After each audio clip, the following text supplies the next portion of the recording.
imagine taking the time to do a ref course, exam, and prac, and you're salty because you don't train to com standard. And why do people blame refs when they can't execute lifts properly in the first place? If you can't squat to depth, that's your cuck.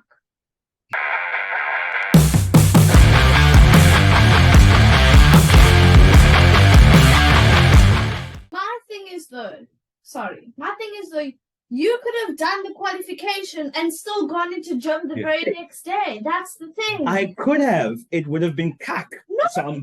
It would have been. It would have been cack. You're asking. We just said the sport's expensive, so now you're asking someone to pay a $350 entry fee.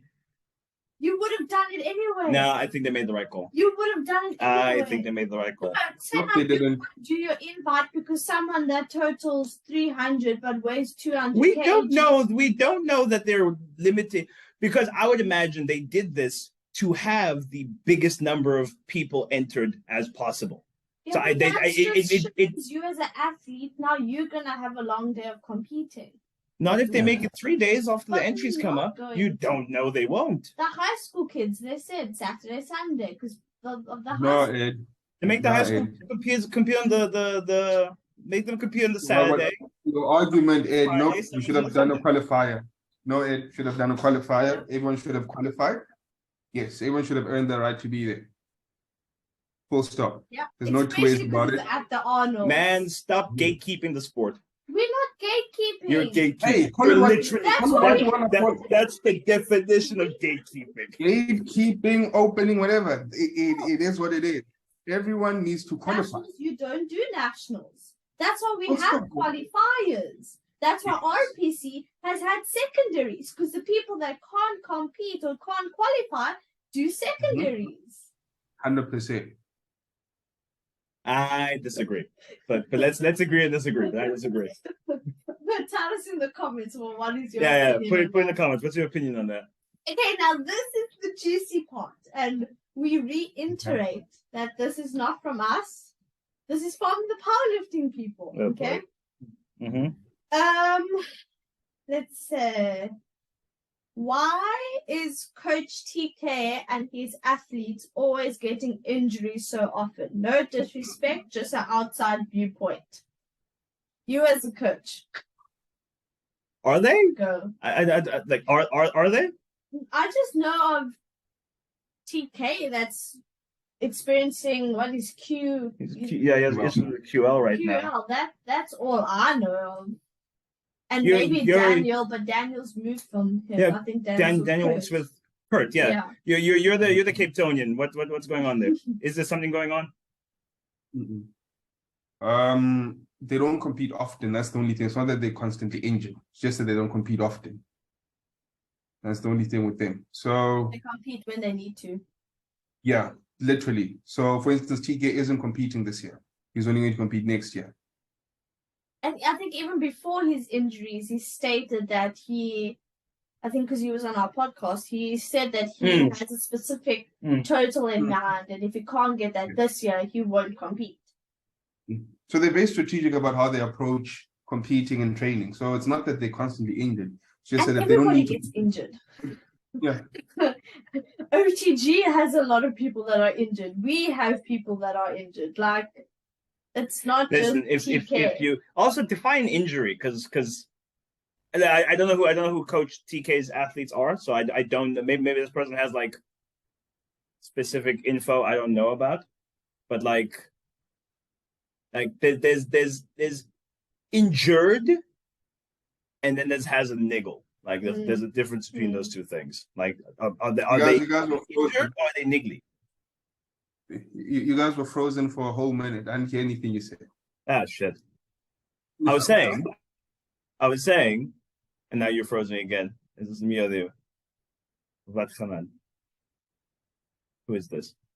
We're on separate Wi-Fi networks, right? Oh, no, that ain't him. Hello? It's you! It's you. We're on separate Wi-Fi. We're not on the same Wi-Fi. So if on both of ours you're frozen, definitely you. It cannot be me. It cannot be me. Okay, let me do this. Give me a moment. Yeah, I'm on a different Wi-Fi to her. You're on your phone, eh? Yeah. Yeah, no, I'm on a different Wi-Fi to you. Can't be us. Give me a moment. Let me do So this. seeing as we identified the problem here, what I'm saying is there's a difference between being injured, like something has acutely gone wrong, and I've pulled my QL a little bit. I have to modify training for 2 weeks and then I'm right back at it. So I'm like, whoever asked that question, elaborate in the comments. Like, what do you mean? They're not going to out themselves now. I bet. Stand by your statements. Stand by your statements. You can't just say shit and not back up. Brother, I don't pay too much attention to who's injured or who's doing what. You would know better than me, but I haven't seen a systemic problem myself, so I don't know. Okay, I think we can move on to the next one. Yeah, go ahead. I feel like a lot of people in the country have outdated training methods and aren't open to trying new, more efficient methods. I'd love Sipho's take on that. That's funny. Let me think. Who would? I think we have a lot of. Oh, he's gone. See, it wasn't us. Wasn't us. I think we have a lot of. We're at a point in powerlifting now where we have a lot of the old guard is still here, and we have a lot of brand new, fresh faces coming in, also starting to take over. So naturally, I would imagine you are going to get differences in opinions and training approaches between different generations of lifters. And I think that's just part and parcel. We saw the same thing in bodybuilding with the looks of how the bodybuilders were in the 70s and 80s versus the more mass monsters in the 90s and 2000s versus now we're in this weird place where we're trying to figure out, do we want more aesthetics, do we want mass monsters? Not that bodybuilding and powerlifting are exact equivalents, but point is. Hey, y'all. You back? The question that we... Literally right next to me. Well done. The question is, people in the country are not willing to do new methods of training. They're sticking to the old, outdated training methods. Define outdated though. What do you mean? But it's like the exact same. It's like if it works, it works. And that's like this new thing that we've experienced over the years with fitness. You have your Instagram fitness where they're flipping doing leg presses on the Smith machine, laying on their backs. Why not do it on the normal bench? I'm not saying it doesn't work, but why not just do it on the leg press machine? Define outdated. What do they mean? That's why, like, a lot of these questions, I'm like, I need more information. What do you actually mean? Very vague, but at the same time, there's no need to reinvent the wheel. If it works for a reason. Okay. Now we had you. You just froze for a second. But like, it's like someone saying like, "Oh, conjugate method's been around for a couple of years. It's outdated. It doesn't work." I'm like, just because it's old doesn't mean it doesn't work, guy. Like conjugate's a fucking old method, but it's a fucking good method. Exactly. People just like the flashy stuff, man. Like I want to do a safety bar squat, and a deadlift at the same time because it looks really cool, and you're overloading and blah blah blah. I'm like, squat, bench, and deadlift 2 to 3 times a week for weeks on end. Like this is how we end up with I don't know, the Joel Seedmans and stuff. This trying to reinvent the wheel. Then we end up with the likes of Joel Seedman and all of these characters. And a lot of these newer methods, not that they don't work either. They're really great. All of these are tools, like, and you can't use every single tool in the toolbox. Like, and I've seen a couple of coaches who are like, all their athletes on every single tool in the toolbox. I'm like, listen, you're swapping out methods way too often. Like, let someone get used to a method, master a method, then swap over. Not the whole, now we're doing heavy singles, and then we're doing reverse bands, and then we're doing whatever the next trend is. I'm like... But coaching is a relatively new concept in powerlifting and in the country. So a lot of athletes are still getting used to the semantics of it, what coaching is about, what it involves. So they still have the mindset that a coach needs to constantly be changing things. So they're expecting every other week to do something different, where it's actually the opposite of that. So it's still a relatively new thing. People don't really understand what coaching is about. I don't know if it's an education thing or if it's I don't know what it is, but that's also the other part we need to take into consideration, that these guys don't, and with the Instagrams and so forth, where they're seeing their favorite guys doing a different thing every other week. So it's confusing for a lot of the guys who are only coming into powerlifting now, only coming to grips with the whole coaching thing. So we also have to take that into consideration.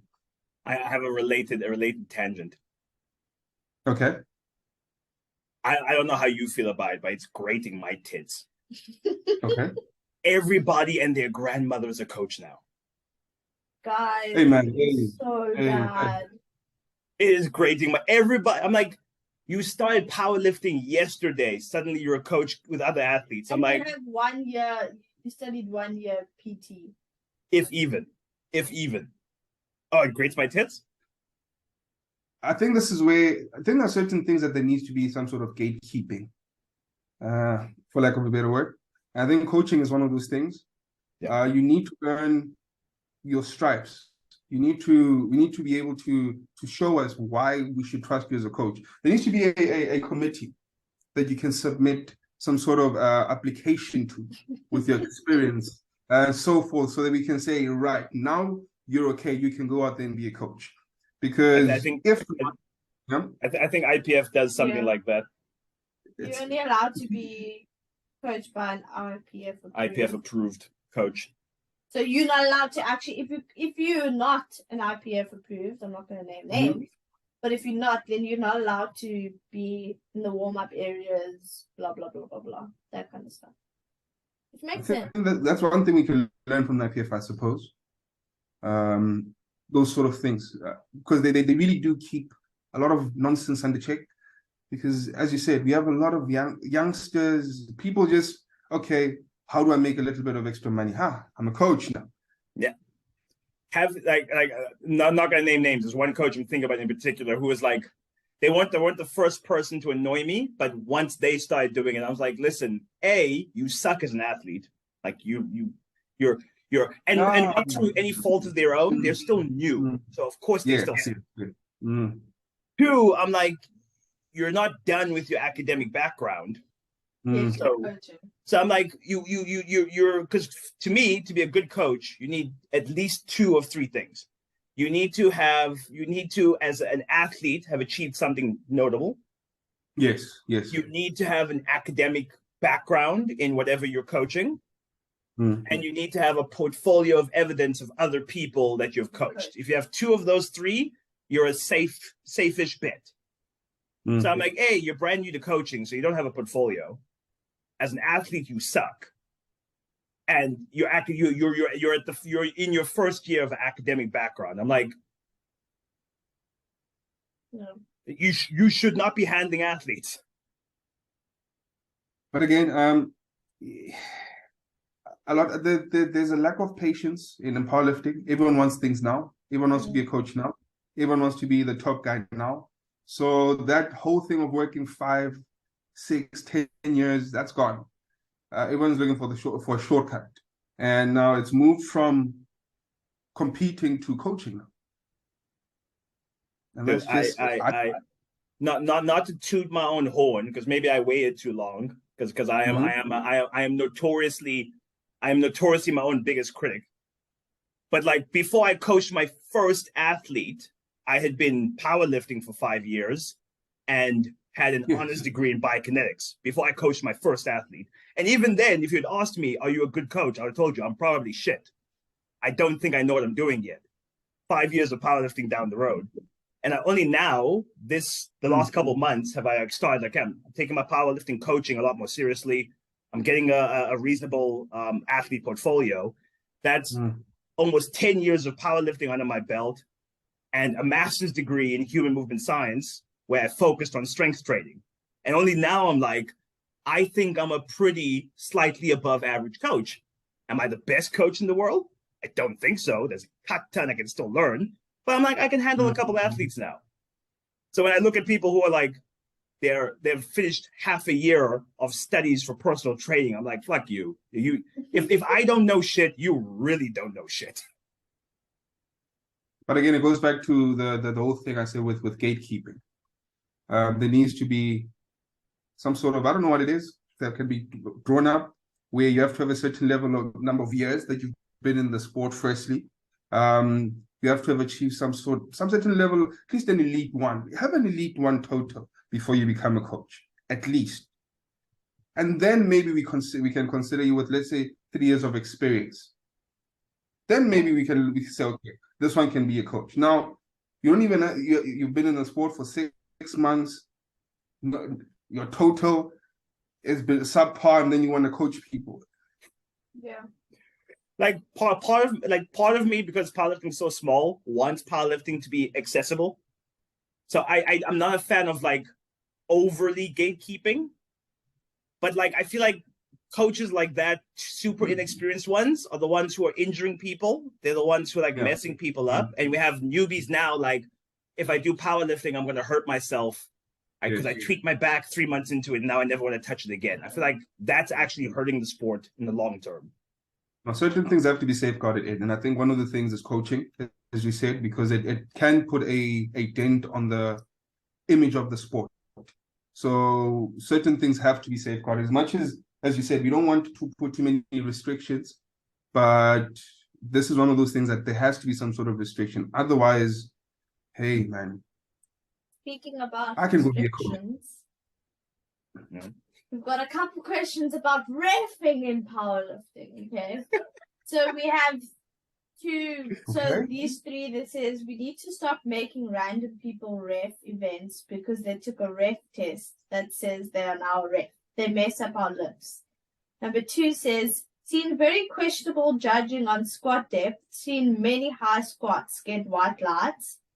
And 3, as long as your friends, coach, teammate refs your lifts, you will get passed for anything. Rules apparently mean nothing no more.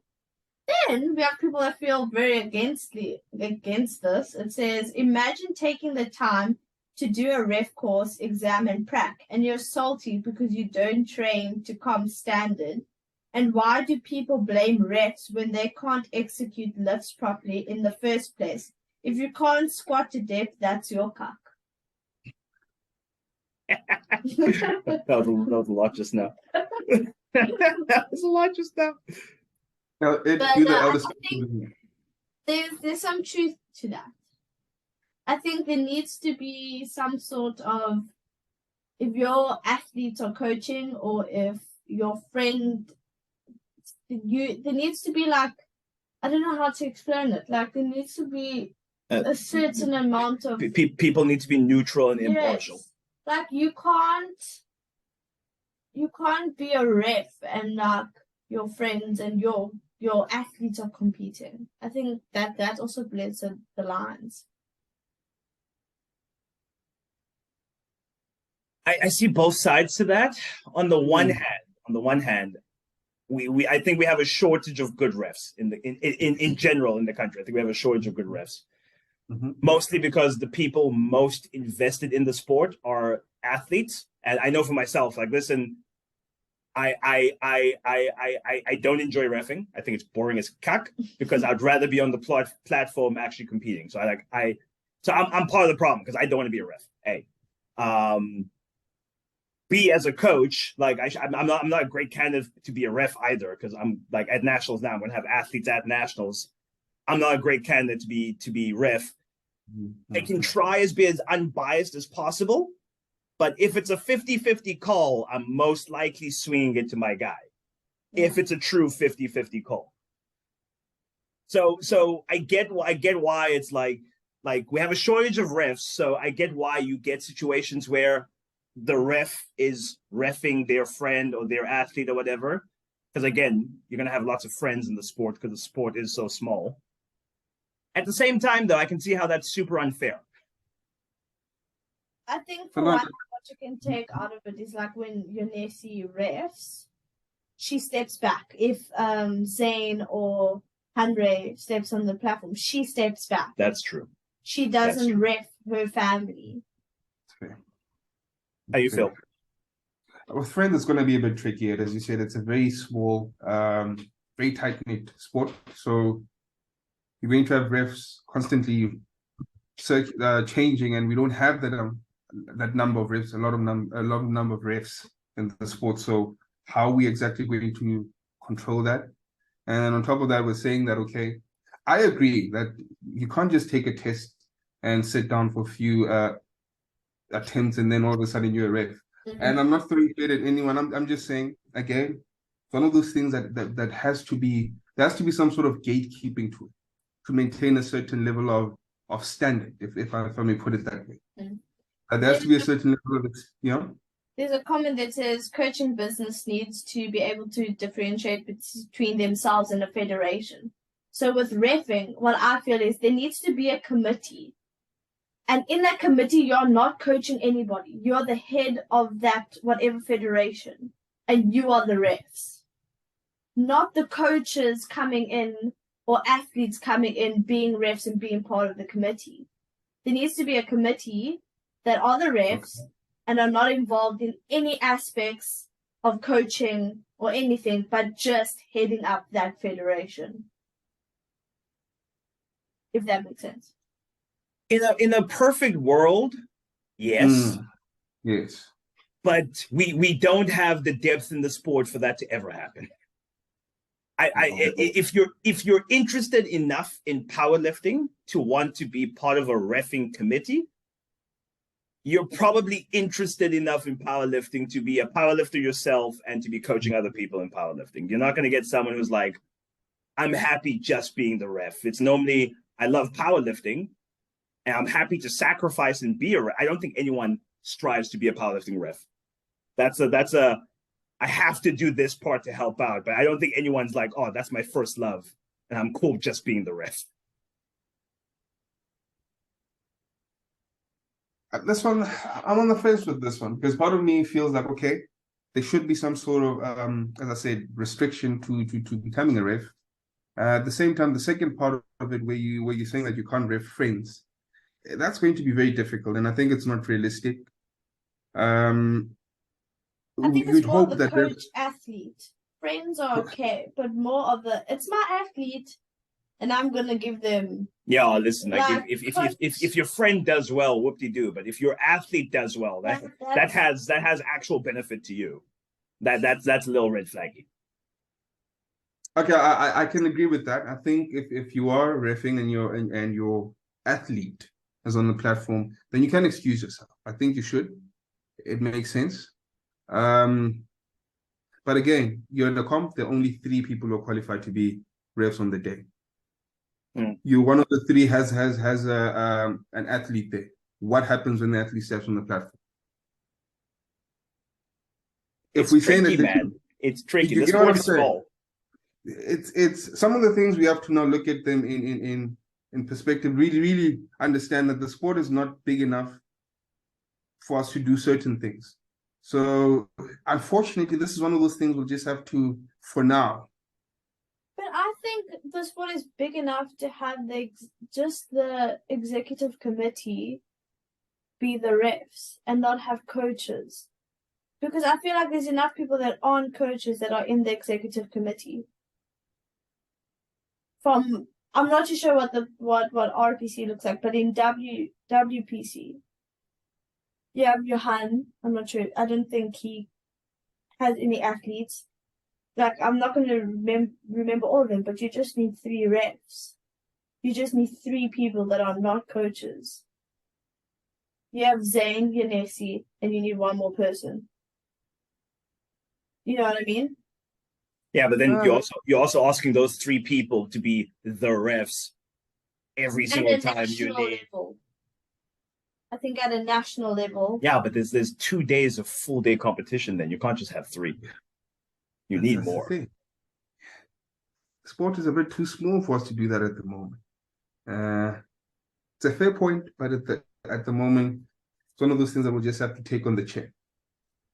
I don't see any other way around it, personally. Yeah, I on the other side, if you play devil's advocate, at the same side, like if you are in an unfortunate position where you have to ref your athlete or ref a close friend or whoever, you need to do it in such a way where those kind of calls do not come back as being somewhat distasteful. Like if you're a strict ref and you're a strict ref across the board, then it doesn't actually matter if it's your athlete. They know, like, listen, you would never pass a high squat, whether you love the person or not.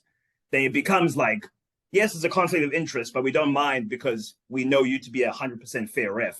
That issue actually comes in where that bias does end up appearing to play out in real life. That's when the question is actually like, there was a conflict of interest there, and you gave your athlete the nod when you shouldn't have. Now we have an issue with it.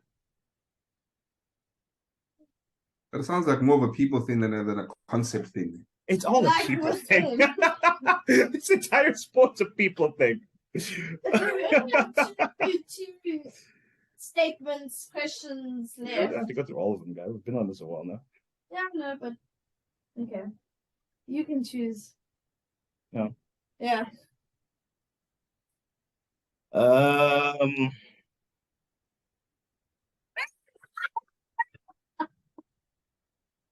You know what? I'm going to leave it there. You know I'm going to leave it there. I see why you left those for last. Send me the other questions, and I want to see the rest of these questions. It seems like there was some interesting feedback from this poll that you guys had. We should do this more often. Yeah. This is good. This is good. It's nice. It's nice. These conversations happen in like tiny pockets because I've been like nothing we've spoken about today I've never spoken on before, but it's like it's nice when it's like in a more public forum. Let's fix SA powerlifting's problems one podcast at a time together. Oh yes. Not that we came up with tangible solutions. We gave our opinion. We threw shit against the wall and we're hoping someone else takes that and figures it out. Well, the first part to solving an issue is always talking about it. So we started. At least we took the first step in talking about the issue. With step one. Yeah. How about I'll invite some of the IPF higher ups and some of the WPC higher ups, some of the RPC higher ups. We can have That's one thing I want to talk about. Actually, that's one thing I thought. Can't we all just get along? Yeah. Please, folk Marlies.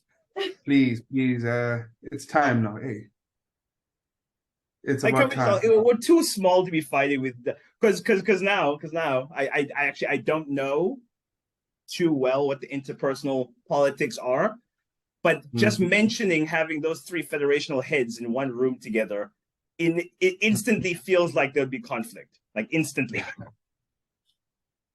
So whatever happened or whatever is happening needs to be solved, because as we said, powerlifting has always been a sport for the people, by the people. So it needs to go back to being that.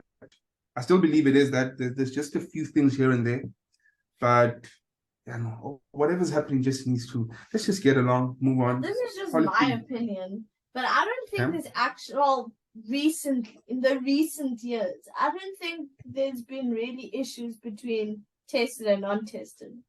It's more between the non-tested. There's been a bit of beef. I don't think I could. They need to sort out whatever is happening with it. I actually don't think. Maybe in the beginning, non-tested and tested had a bit of beef, but I didn't see that anymore. The druggies are too busy fighting amongst themselves to care about the non-druggies. I would love a situation.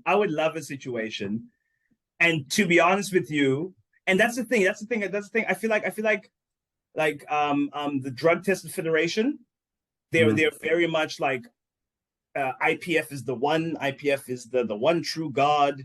IPF is the standard of what powerlifting should be, and they get a lot of bloody things right.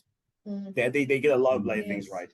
I don't feel, or at least not here locally, and not in the circles I'm around. Maybe I'm a little bit in a bit of an echo chamber. I don't know, but I don't feel like anyone here in the non-drug tested federations necessarily has major love for GPC or for WPC International. It's more like a I like this. Did I just put my hand up? Yeah. Wow, that's impressive. It's more like a. It's more like a. It's more like a. It's more. You're not important. It's more like a. I like this local competition, or I like how this federation hosts their nationals, or I like how this specific province does their meets. And if they happens to be an RPC or it happens to be a WPC, I don't really give two shits. Or if it's this global federation, I don't care. Like WPC tomorrow could say they're affiliating with the AW what, and I wouldn't bat an eye. I don't give two shits. And I'm gonna say it, and I'll probably get a little slack for it, but that's why I don't understand.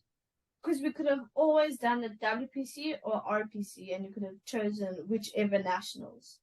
But now this year, the way federations have changed it, you can only do a RPC qualifier to do RPC, or you can only do a WPC to do. Like, why are we separating it now? Because I can say for the Eastern Cape, we don't have a RPC comp. So we are at the forefront because we can now do RPC nationals. Yeah. And what if we wanted to do RPC nationals? So I think that's just also. Yeah, so that was the point I was alluding to. It's I would love to see one day where Rhino and WPCSA actually just combine again under whatever international umbrella it is. I don't give two shits. But just have a drug tested and a non-drug tested. That's it. Either you're here or you're there, full stop. Because it's all the same. It's just what? It's all this. It's all the same cuck. Different. It's all the same cuck. Even that whole you don't get a bench command thing it's arbitrary bullshit. The sport again is not big enough. I think it would be perfect if there was just one untested federation with the amount of athletes we have. Perfect. But separating it and these, for me, it just feels like unnecessary. Whatever happened.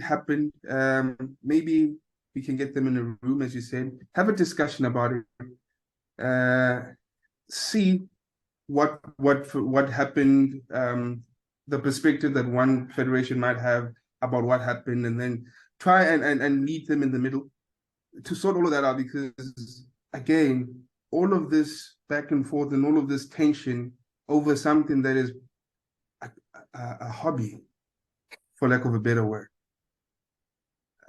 You get what I'm saying? It's not that deep. It's all not of this, that like, deep. Even if just mentioning WPC and RPC in the same sentence, you feel like, ooh, I said something wrong. It's like all of that tension. You get what I'm saying? Like, for something that's a hobby at the end of the day, really isn't necessary. So the two parties just need to, whatever happened between them, we don't know. I've been in the sport for about 5 years now, so I'm not too sure what happened, but they just need to sort it out. And then we just move on and everyone just enjoys this, because at the end of the day, this is a sport for the people, by the people. I think let's call it there. Else we would be talking about this for another 2 hours. I'm gonna write a petition. RPC and WPC must combine into one. Please, man. They should pick a fed, or they should affiliate to a third new fed. I don't give two shits.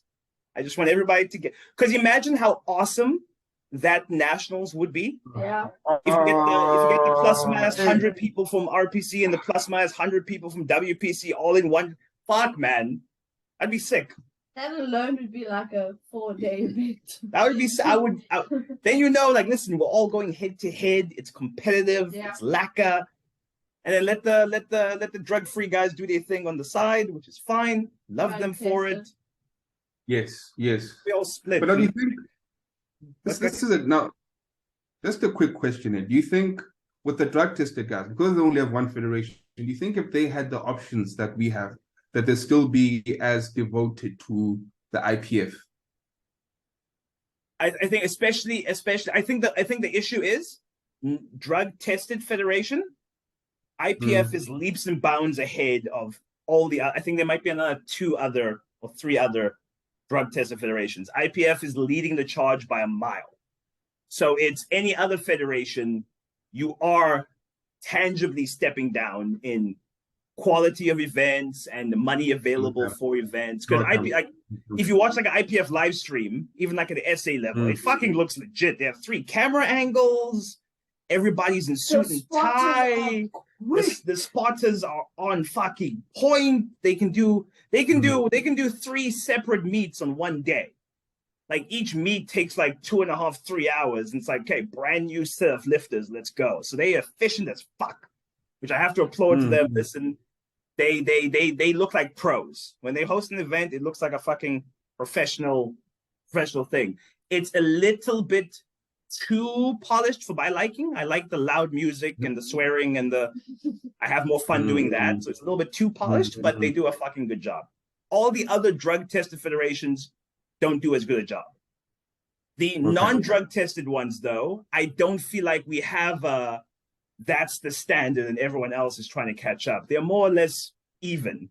So which is why it's like you can do WPC or RPC or whatever and have a similar experience. There's no like gold. I think my question was aligned to that, Ed. If there was a federation that was equal to IPF, that offered the same experience, would they then also be experiencing what is happening in the untested side? Maybe. Possibly. Because maybe options might be what's causing all of this. If at the end of the day you just have one option, that's what you take.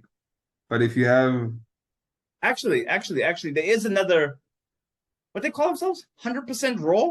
I think they're drug tested, right? There's actually 4 federations SA. 100% raw is one of them. Really? In SA? Yeah, 100% raw. 100% raw. 100% raw. It's a thing. I think they still have a Facebook group. I don't know when their comps happen and stuff. I think I know this. They don't even use belts or something. They only use, if I miss. Sound like that. I don't know. I don't know too much about them. I remember their name and that's about it. Sleeves, belts. Everything is just raw. Yeah, I remember. Yeah. That doesn't sound like fun. I like my equipment. Thanks. Look, each their own, I suppose. But at the end of the day, as we said, all we want is for the 2 federations to just come together. Let's have a good time. Let's enjoy this. Let's just move forward, please. All of this, just 2. All you need is 2. All these other, I think there's like 9. You just need 2. That's all I want. That is if the sport, like in my mind, like it would give credibility to the sport too. Because when you have the world record, you have the fucking world record, not contested. It's not which fed, what conditions, what bar did you use to set that? Fuck that. Just